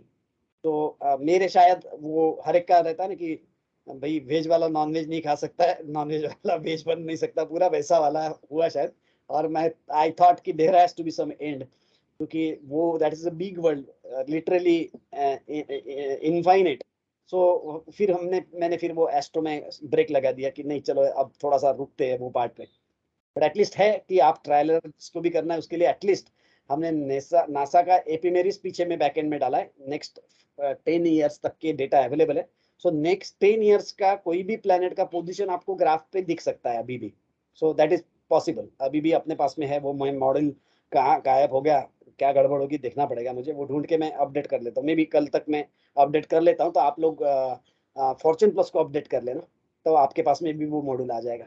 सो you can just try to do it on any single graph, या नेक्स्ट सेशन में मैं उसको प्लॉटिंग एक आधा, जैसे IRCTC है उसको प्लॉट करके अपन देखते हैं। सो मजा आएगा उसको भी देखने में। बट ठीक है, बट उतना ही कि कहीं तो भी लिमिट रखना है, वो जो मैं लास्ट फाइनल वर्ड की, कहीं तो भी लिमिट रखना है, क्योंकि R&D इतना ज्यादा अंदर चले जाता है कि आप घुसते ही घुसते जाते, तो अपने को पता होना चाहिए कि कितना अंदर तक जाना है, क्योंकि बैलेंस इज द की। हर चीज का बैलेंस इज द की, क्योंकि कोई भी एक चीज में एकदम डेप्थ में जाने की जगह पे भाई लाइफ में बाकी भी चीजें हैं जो बैलेंस करनी है हमें। तो क्योंकि वो मैं बैलेंस नहीं किया था, इसलिए मैं आप लोगों को बता रहा हूँ कि वो बैलेंसिंग इज इम्पोर्टेंट। तो चलिए आज के लिए फिर यही रुकते हैं, आज का रिकॉर्डिंग है। आज हमने तो सिर्फ स्केलिंग के बारे में ही बात किया, बाकी तो कुछ बात हुई नहीं अपनी। बट स्टिल पता नहीं, डेढ़ घंटा चला गया, टाइम ट्रैवल हो जाता है हमारा बहुत फास्ट। तो चलिए सैटरडे को मिलते हैं, फिर बेसिक कुछ टॉपिक्स पे बात करेंगे, फिर मिलते हैं। तो आज के लिए यही स्टॉप कर ले, फिर कल्याण जी, दर्शन जी। हाँ हाँ ठीक है सर, सैटरडे सर बाकी के टॉपिक ले लेंगे सर, बाकी और थोड़ा कोई स्टडी कर लेंगे। आज का मुझे आपका बड़ा अच्छा लगा कि आपने पॉइंट्स मार्क कर दिए। आप तो पॉइंट पूरे किए नहीं हमने आज, बट जो भी है पॉइंट्स, वो पॉइंट्स को अगर मार्क कर दिए जैसे as a agenda, today's agenda, that is beautiful, कि बढ़िया पे कि आपने बोल दिया, तो बाकी लोगों को भी पता है भाई ये टॉपिक पहले बात होने वाली है। सो हम वही क्यू पे ही चले जाएंगे कि भाई आज आपने स्केल की बात की, हमने स्केल की ही बात करी पूरी। नेक्स्ट सेशन में अगर आप बोल रहे हैं ABSS, तो सिर्फ ABSS की बात करें। सो रिकॉर्डिंग के लिए भी अच्छा होगा, आप लोगों को भी रिवाइज करने के लिए अच्छा होगा। और किसी को कोई टॉपिक में शायद इंटरेस्ट नहीं, तो ही मे नॉट ज्वाइन आल्सो, वो भी एक चीज हो सकती है, राइट। ठीक है सर, सैटरडे मॉर्निंग को मिल रहे हैं ना सर? सैटरडे हमारा ठहरा था मॉर्निंग को, हम 8:30 या 8 का ठहरा था, मैं फिर भूल गया। आज मेरे ख्याल से प्रवीण ने बोल रहा था कि थोड़ा लेट करो, ऐसा कुछ था। 8 बजे का सर, थोड़ा जल्दी बोला था। तो हाँ ठीक है ना, तो दर्शन जी इस बार हम 8:30 बजे बैठ जाते हैं ना, थोड़ा सा ठीक है सर, मांडवली कर लेते प्रवीण भाई के साथ में। नहीं नहीं बिल्कुल सर, yes, sir। ठीक है, तो 8:30 सैटरडे को मिलते हैं। मैं अकॉर्डिंगली पोस्ट डालता हूँ, पर मैं इस बार पोस्ट पहले दिन डालूंगा, क्योंकि हाँ। सैटरडे को मॉर्निंग को, अर्ली मॉर्निंग कोई किसी को पता नहीं रहेगा, तो मैं फ्राइडे को ही पोस्ट डालता हूँ फिर वो, बिल्कुल सर, बिल्कुल। है ना। चलिए sir, okay, good night, thank you, see you, Jai Hind. Yes, right sir, bye bye. See you.